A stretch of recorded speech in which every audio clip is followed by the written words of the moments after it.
Hi, good afternoon. Rachel Hedrington with Evergreen Certifications. Thank you for joining us today as we talk through one of our certifications, the ADHD Clinical Services Provider Certification.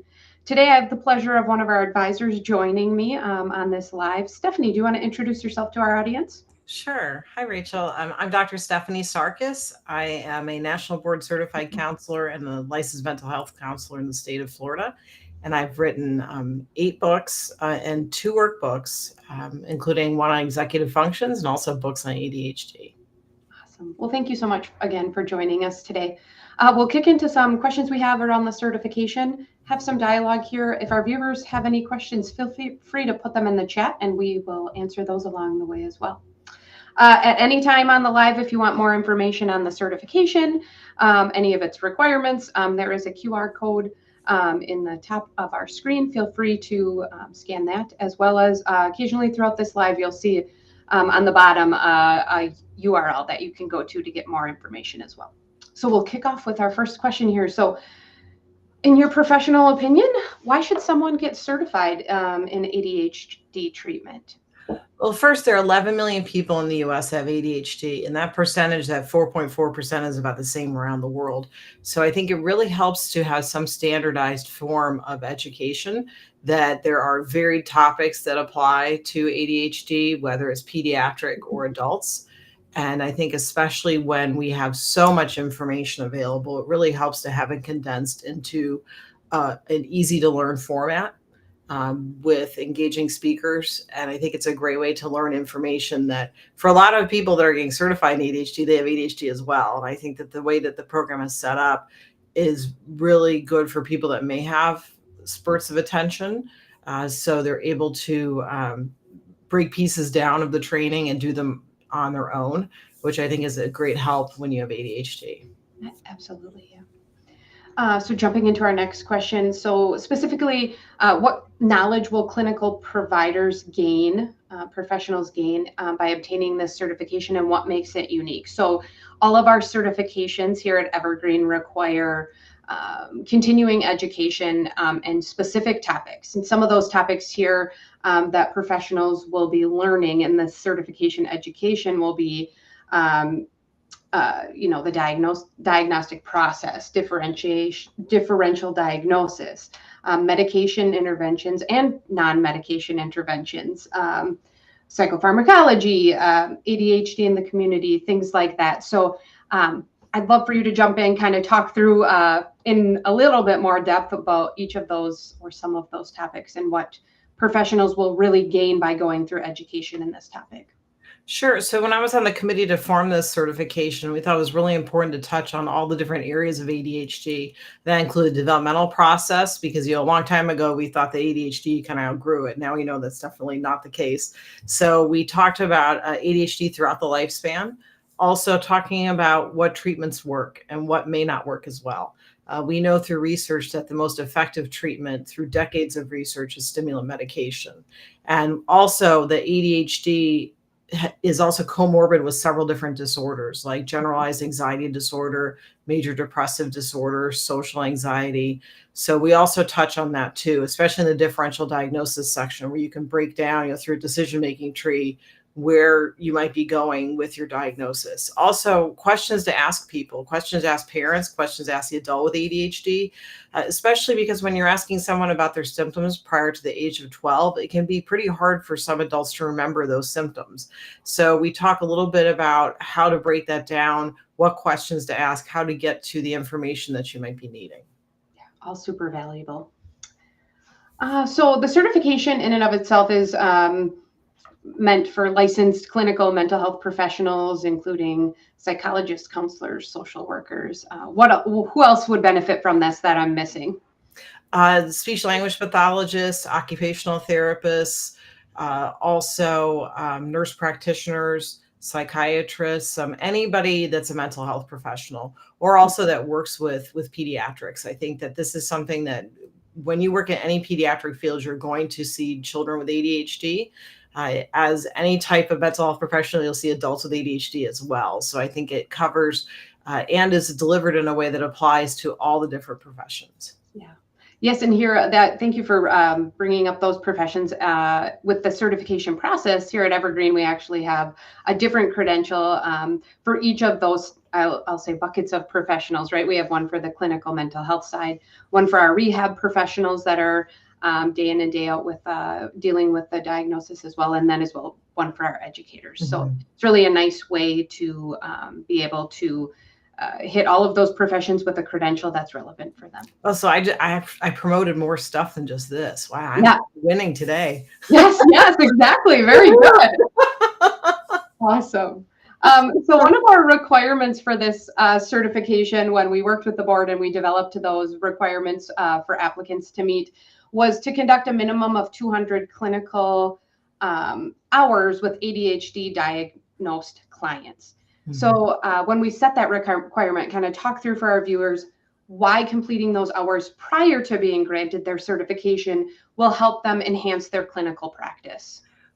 Sure. I think when we came up with that criteria, we were looking at the fact that there's not only the piece of the academic learning part, but there's also the application. And we felt that that number of hours was enough that you might be able to see ADHD through the lifespan. And you might be able to see some of those comorbidities that go with ADHD, like I said, depression, anxiety, social anxiety. So we felt that that was a really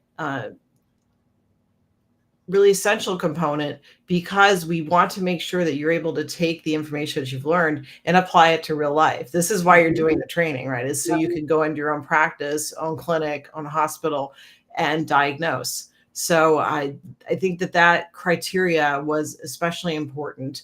And I think that we made sure that it was that 200 hours because of, again, the multifaceted nature of ADHD. This isn't just something that happens at school and at home. This is something that leads to a shorter lifespan, on average of 10 years, higher rate of substance abuse, 4 to 6 times higher substance abuse when you are not treated for ADHD.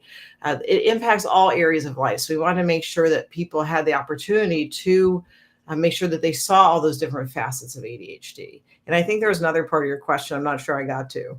No, you're fine. That was perfect. You got to my whole question there. Okay. I think those 200 hours too, right? We really, as the board was developing this and working together, I think it came up to that. As you work in clinical practice, we want people to be able to have cases and be able to say, oh, I need more information on that, right? Or I need to reach out to a peer or a consultant or whoever that might be and discuss this case, because I really could use more information. And those types of things come up while you're working in practice versus they don't always come up in every single scenario that you can get in a training necessarily. Right. And the research is changing so quickly too. So I think that's another reason why it's really important to do case consultation, to do supervision, to ask questions, because new research is coming out all the time. It's a really exciting time for issues, involving the brain because of the wealth of information that's coming in. Well, you are just playing right into our next question here, right around renewal. So after the initial 2-year renewal 2-year initial certification, part of having the certification is maintaining it and taking continuing education every 2 years or throughout those 2 years in order to maintain that certification. So I think you kind of just answered that, but let's touch on this again. Why is it so important for people to maintain their knowledge and training in this topic area?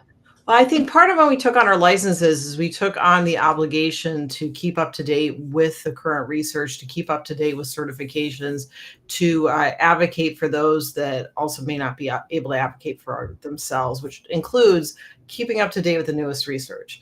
And again, like I mentioned, the latest research on the heritable or an inherited nature of ADHD, there's a lot more research coming out about that. Dopamine reward pathways, different genes involved in the heritability of ADHD. And I think because there's so much new information coming out, and again, some of the information you'll find just in general, some of it's from very reputable sources, some maybe not. And I think the important thing is you had a team of trained professionals that specialize in ADHD forming this criteria. And so you had kind of top-notch standards set up that you are going to learn a lot. And every 2 years, you may get new information. You may see new research coming out. And we wanted to make it as, not only just educational, but also fun for you to learn more and more about what people with ADHD see, what they experience in life, how the brain research is changing. So I think 2 years is a really good time frame to learn about all those breakthroughs in the cutting edge research. Yeah, absolutely. So again, you played right into my next question, talking about the board here. So as Evergreen is developing certifications, we work with professionals. We develop a board of advisors, if we like to call them, of professionals in the field who are experts in the topic area that we're developing certification in, so that we can get a well-rounded, clinically sound certification as we're developing that. So can you, Stephanie, tell myself and the audience and everyone watching why you were passionate about developing the ADHD certification with Evergreen?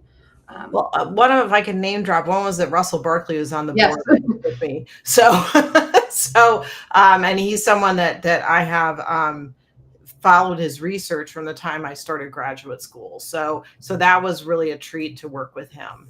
And again, top-notch clinician. So that's putting it mildly. So also, I think it's really important to have a standardized format of learning. And again, this style of learning, we wanted to, again, create a style of training that was ADHD friendly, because again, we tend to specialize in what is affecting us and personally. So I think that the self-study program really lends itself well to that. And I think that it's something that we need more and more people that do specialize in ADHD. I think that we are kind of facing a shortage of mental health professionals, particularly in the areas of pediatrics. So I think it's really important that we have more and more people that are certified. Absolutely. Well, I think that wraps up all of my questions. Do you have anything else to add before we hop off here? I just feel like the program is one that is applicable to anyone, regardless of your specialization, your license, how much clinical experience you have. I think everyone can glean something from it that they can apply to their own practice. Yeah, and that's actually, I appreciate it, and great point. So, we have professional standards, as we talked about, who can get certified, and those 200 clinical hours that are required. But individuals, after completing a training that meets our education requirements, have 2 years from the date of that completion to apply for certification. So certainly, if you're getting to the point of getting close to those clinical hours, or if you are at the point where you're going to be one of those licensed professionals in the coming months, you certainly can start the training process. And like I said, have that 2-year window to apply for certification. So, and then, like you said, everybody and anybody can definitely benefit from more knowledge in the topic area, regardless of pursuit of certification or not. Thank you, Stephanie, for joining me today. I think that wraps up my questions for you. We appreciate your time, and we hope you have a great afternoon. Thank you. You too, Rachel.